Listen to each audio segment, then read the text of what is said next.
တော့အစာအိမ်ပိုးရှိရင်ကုသခြင်းအပြင်အစာအိမ်ပြဿနာတွေဖြစ်မှာအစာအိမ်ရောင်မှာအနာဖြစ်မှာအစာအိမ်သွေးယိုမာတွေကိုကာကွယ်နိုင်တယ်အစာအိမ်ကင်ဆာဖြစ်လာမှာကိုလည်းကြိုတင်ကာကွယ်နေ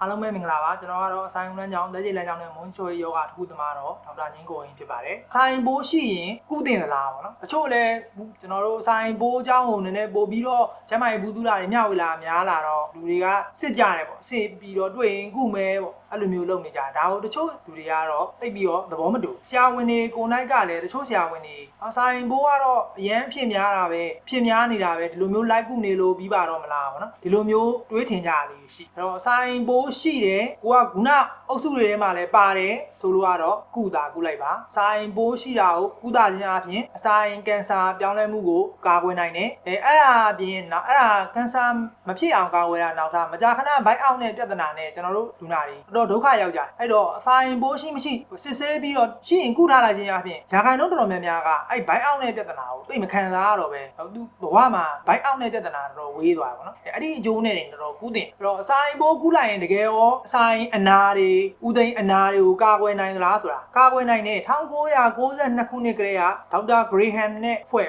့သူတို့တွေးရှိထားချက်ကစာအိမ်ပိုးရှိတဲ့လူနာမှာဥသိမ်းအနာဖြစ်နေတယ်အဲ့ဒီဟာကိုဆိုင်အစစ်ဓာတ်ထိန်းတဲ့ဆေးလေးပေါ့အဲ့တော့ကတော့ Ranitidine ဆိုတဲ့ဆေးမျိုးပဲအဲ့ဒါပဲပေးမလားဒါမှမဟုတ်လည်းပိုးသက်ဆေးလေးတွေပါအပါအဲ့တော့ကတော့ Triple Therapy ဆိုတဲ့ပိုးဆေး3မျိုးနဲ့ကုသတာနေပေါ့နော်အဲ့ဒီဟာလေးနဲ့ပြအောင်ကုလိုက်မလားပေါ့နော်ကုလိုက်ခြင်းအပြင်အဲ့ဥသိမ်းအနာတွေမကြာခဏဆက်ဖြစ်နေသေးရဲ့လားလေ့လာမှုတစ်ခုရှိအဲ့လေ့လာမှုမှာတိတိကျကျကိုပဲအစာအိမ်ပိုးကိုရှင်းပြအောင်ကုထားလိုက်ခြင်းအပြင်ဥသိမ်းအနာတွေထပ်မဖြစ်တော့ဘူးအလားတူပဲဒီဘက်မှာလည်းအစာအိမ်အနာတွေအစာအိမ်ပိုးကုထားလိုက်ရင်မကြာခဏအပြင်မဖြစ်တော့မဟုတ်ဘူးတတယုံပဲအစစ်ဓာတ်လေးထိန်းတဲ့ဆေးလောက်ပဲပေးတယ်အခုခေတ်အနေထားဆိုကျွန်တော် Omeprazole ပေါ့နော်ဒါမှမဟုတ် Antacid လေးတွေပေါ့အဲ့လေးတောက်ပြီးတော့တတဝါပြီဆိုထားလိုက်တဲ့လူတွေမှာမကြာခဏပြန်ဖြစ်ဒီလိုမျိုးတွေ့ရှိချက်က1999လောက်ကတွေ့ထားတယ်အဲ့တော့ကုသင့်တယ်ပေါ့အဲ့ကလေးကနော်နောက်ထပ်အရေးကြီးတဲ့တွေ့ရှိချက်ကတော့2004ခုနှစ်လောက်မှာပေါ့နော်ဒါ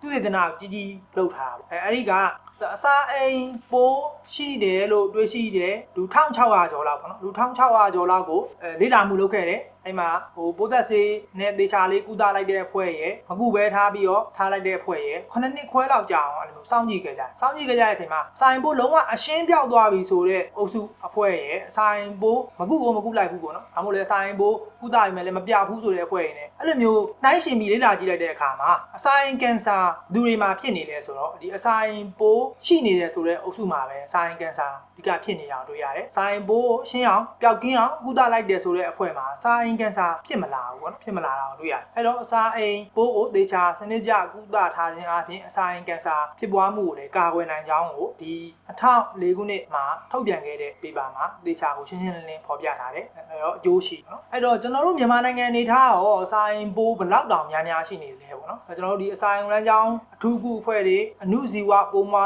းပညာရှင်တွေကျွန်တော်မြန်မာနိုင်ငံမှာလည်းလေ့လာထားချက်တွေရှိပါတယ်2002ခုနှစ်လောက်ကစပြီးတော့ကျွန်တော်2023 24 25ကျွန်တော်တို့လေ့လာမှုတွေထုတ်ပြန်ထားတာတွေရှိတယ်ချို့ journal တွေ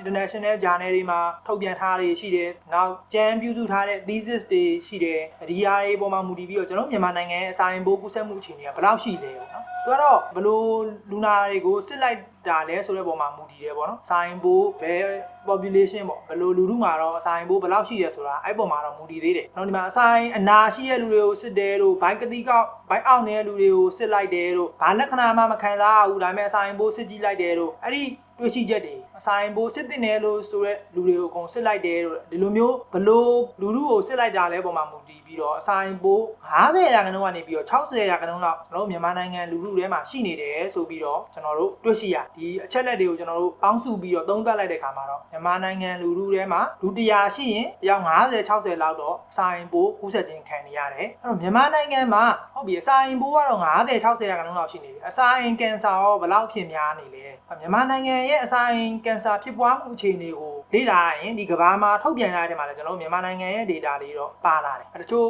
ကျွန်တော်တို့ publish လုပ်ထားတဲ့စာဆောင်တွေကနေတစ်ဆင့်သူတို့ယူပြီးတော့ဒါကိုထုတ်ပြန်ထားတာဖြစ်တယ်နော်လူတသိန်းမှာအနည်းဆုံး17ယောက်12ယောက်လောက်ဖြစ်နေတဲ့အတွက်ကျွန်တော်တို့မြန်မာနိုင်ငံဒီ intermediate to high rate of gastric cancer ဆိုပြီးတော့လူမျိုးသတ်မှတ်တဲ့ပါသွားတယ်ဒီမှာအယောင်လေးကြည့်လိုက်ရင်ဒီအပြာရင်းရောင်လေးကျွန်တော်မြန်မာနိုင်ငံဒီအပြာရင်းရောင်လေးတို့ပါသွားတယ်သူ10ကျော်ရင်10.3ကျော်ရင်အပြာရင်းရောင်လေးသတ်မှတ်လိုက်တဲ့အချိန်မှာ intermediate Intermediate to high risk of gastric cancer ဆိုပြီးတော့ကျွန်တော်တို့မြန်မာနိုင်ငံအဲ့အုပ်စုတွေပါသွားတယ်အဲ့ဒီတော့တိတ်တော့ပေါ့စားလို့ရတဲ့အနေထားတော့မဟုတ်ဘူးအဲ့တော့အစာရင်ပိုးရှိရင်ကုသခြင်းအပြင်အစာရင်ပြဿနာတွေဖြစ်မှာအစာရင်ရောင်မှာအနာဖြစ်မှာအစာရင်သွေးယိုမာတွေကိုကာကွယ်နိုင်တယ်အစာရင်ကင်ဆာဖြစ်လာမှာကိုလည်းကြိုတင်ကာကွယ်နေအဲ့ဒီတော့ဒီနေ့ဗီဒီယိုလေးနဲ့ကျွန်တော်တို့အစာရင်ပိုးရှိခဲ့ရင်အစာရင်မှာဘယ်လိုတွေပြောင်းလဲသွားတယ်ဆိုတာကိုကျွန်တော်ရှင်းပြခဲ့တယ်80-90%လောက်ကဘာလက္ခဏာမှတော့ပြမှာမဟုတ်ဘူးဒါပေမဲ့ဘာလက္ခဏာမှမပြလဲသူကပေးမဲ့ပြဿနာတွေကတော့ဆက်ရှိနေတာပဲဒါကြောင့်စာရင်ပိုးရှိလားမရှိလားစစ်တင်တယ်ကုသတင်တယ်ဆိုတဲ့အုပ်စုထဲမှာကိုပါနေတယ်ဆိုရင်တော့စစ်တင်တယ်ကုတင်တယ်ဆိုပြီးတော့ကြံပြုခြင်းတယ်